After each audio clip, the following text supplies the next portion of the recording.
Assalamualaikum warahmatullahi wabarakatuh.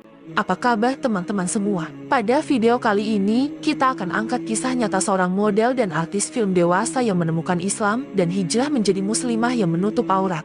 Dialah Nurai Istiqbal, atau banyak orang yang mengenalnya sebagai Ray Lil Black. Sebelum lanjut, jangan lupa like dan subscribe.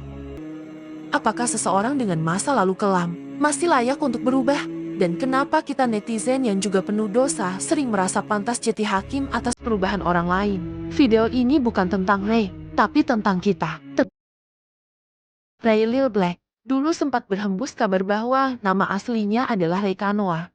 Namun belum ada konfirmasi dari siapapun. Nama Ray Lil Black sudah dikenal sebagai salah satu bintang industri film dewasa, berdarah campuran Jepang dan Barat, berkarya di dunia yang kita tahu bukan dunia yang mudah untuk ditinggalkan. Beberapa tahun terakhir, ia sudah mulai berpindah haluan, fokus ke dunia streaming, konten kreator, dan komunitas gaming. Tapi tak ada yang menyangka bahwa di tahun 2024 dan 2025, ia mulai membuat konten yang berbeda. Dalam beberapa video, ia terlihat mengunjungi masjid, duduk mengikuti pengajian, bahkan membuat konten memakai hijab, membahas ketenangan hati dan perasaan ketika berada di tempat ibadah. Sebagian orang menyambut dengan haru, komentar penuh doa mengalir di kolom videonya. Tapi tak sedikit pula yang sinis, mengungkit masa lalunya, mempertanyakan ketulusannya, dan melempar cibiran seperti, konten aja tuh, atau pura-pura hijrah.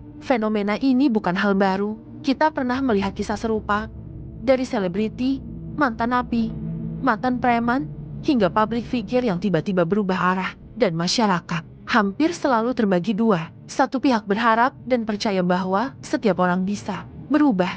Pihak lain seolah ingin memastikan bahwa masa lalu seseorang akan terus menempel seumur hidup. Lalu muncul pertanyaan yang lebih dalam. Siapa sebenarnya yang sedang diuji? Ray atau kita yang menyaksikannya? Kalau ada juga yang dengan entengnya menulis settingan, cari simpati, hijrah musiman buat konten. Lalu pertanyaannya, kenapa manusia gampang sekali bingung, bahkan curiga saat melihat perubahan orang lain? Karena kita terbiasa melihat orang dari label masa lalu, bukan dari prosesnya sekarang.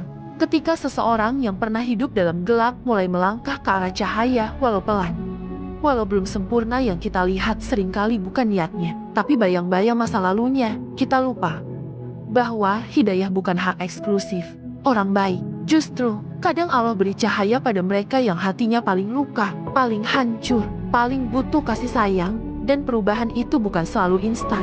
Nggak bisa diukur dari 1-2 video.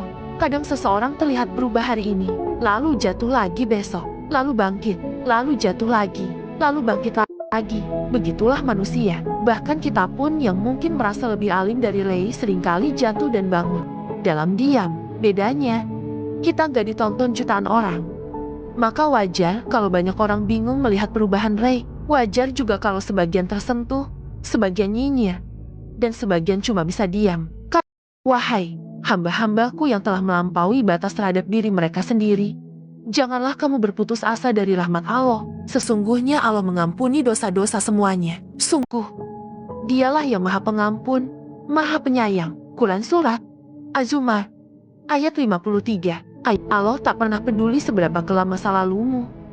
Selama hari ini kamu mau kembali. Ingat kisah sahabat Rasul, Umar bin Khattab. Dulu pembenci Islam, dulu berniat membunuh Nabi, tapi akhirnya jadi pembela Islam yang paling tangguh. Atau kisah wanita pesina yang menyerahkan diri, minta dihukum, lalu Rasulullah berkata, taubatnya lebih besar dari seluruh penduduk Madinah. Jadi, siapa kita yang merasa lebih bersih, lalu menertawakan orang yang sedang belajar sujud?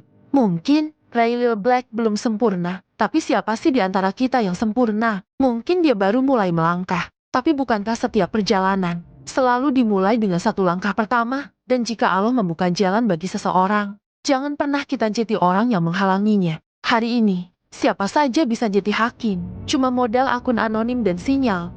Kita bisa mengomentari hidup siapapun sepuasnya, dari artis, ustadz, pendosa, sampai mereka yang baru belajar berjalan ke arah kebaikan. Semua dikomentari, semua dicurigai, semua dikuliti. Padahal, satu kalimat kasar yang kita ketik bisa jadi menghancurkan niat baik seseorang. Bisa jadi membunuh semangat orang yang sedang bertarung dengan jiwanya sendiri. Coba bayangkan, seseorang yang mungkin sudah lelah dengan dunia, lalu memberanikan diri datang ke masjid, duduk diam, menangis dalam sujud, tapi pulang bukan dengan hati tenang, tapi dengan ribuan komentar penuh hinaan. Itukah dakwah kita? Itukah akhlak kita? Sebagai umat Nabi Muhammad, kalau setiap orang yang ingin berubah selalu dicemooh, dipojokkan, dan dikorek masa lalunya, jangan heran kalau akhirnya banyak yang menyerah dan kembali ke kegelapan. Dan kita semua punya dosa. Bedanya, dosa kita belum dibuka di depan kamera, belum viral, belum jadi konten YouTube. Jadi saat kita melihat seseorang berubah, jangan buru-buru jadi komentator. Jadilah pendukung dalam diam. Jadilah pendoa yang mendoakan tanpa pamrih. Karena bisa jadi, kelak di akhirat, orang yang kamu hina hari ini justru duduk di tempat mulia sementara kita masih tertunduk. 1. Jangan pernah remehkan perubahan sekecil apapun. Bahkan satu langkah menjauh dari dosa. Satu doa yang kamu bisikan malam hari.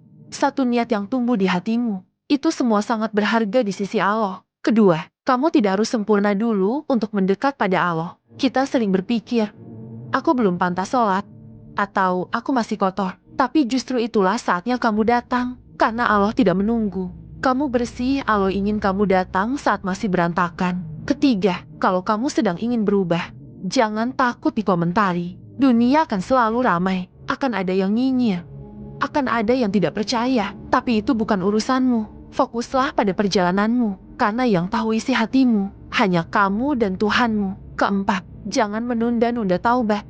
Hidup ini singkat, tidak ada jaminan umur. Jika hari ini kamu merasa tergerak, bahkan hanya sedikit, itu mungkin panggilan. Jangan tunda, jawab panggilan itu meski pelan, meski dengan air mata. Kelima, kalau kamu melihat orang lain berubah, jangan hina, doakan. Tidak semua orang punya keberanian seperti Lil Black untuk tampil di depan publik sambil mencoba berubah. Maka kalau kamu melihatnya, doakan dia, doakan juga dirimu, karena kita semua sedang berjuang. Keenam, ukur dirimu, bukan orang lain. Ukuran kedekatan dengan Tuhan bukan siapa yang paling terlihat baik, tapi siapa yang paling jujur dalam kesendirian. Jadi, berhentilah membandingkan, fokuslah membenahi dirimu. Ketujuh, hidayah itu milik Allah, dan bisa datang dari arah yang tak terduga. Bisa jadi, kamu berubah karena melihat video ini. Bisa jadi, kamu tersentuh karena seseorang yang dulu kamu hina justru menunjukkan arah pulangmu. Jangan batasi cara Allah bekerja. Hidayah itu misteri. Semoga satu dari 7 nasihat ini masuk ke dalam hatimu hari ini. Jika iya, maka video ini tidak sia-sia. Lil Black mungkin bukan ustazah, bukan juga panutan agama, tapi dia sama seperti kita manusia yang sedang mencari arah pulang.